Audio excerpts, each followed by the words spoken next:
Карды малы менен сүрүп тайгакка карата инерттик материалдарды чачуу жолчулардын күндөгү иши. Аба райынын өзгөрүшүнөн улам тоолуу аймакка кар тыным албай жаап жатканын айткан жолчулар күчөтүлгөн тартипте иштөөдө.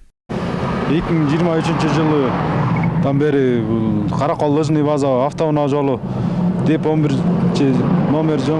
жол теле ишканасына берилген бул. Азыр учурда 3 күндөн бери кар тынбай жаап атат.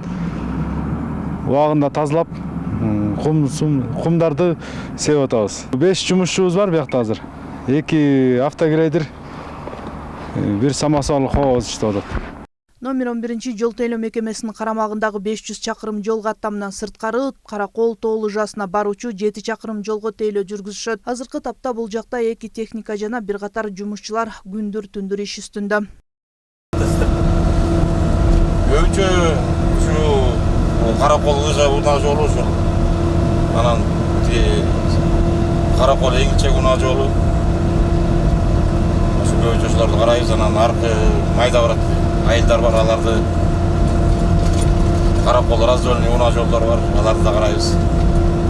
Техниканын абалы ошол орто болуп атат да. Кээде бузулат, суукта жасай калабыз. Түнмөлөө жасайбыз. Чыгарганга аракет кылабыз да. Ортунчу жерлер болуп калса 1-2 күнгө туруп калабыз. Техникалар эскирип эле калды да.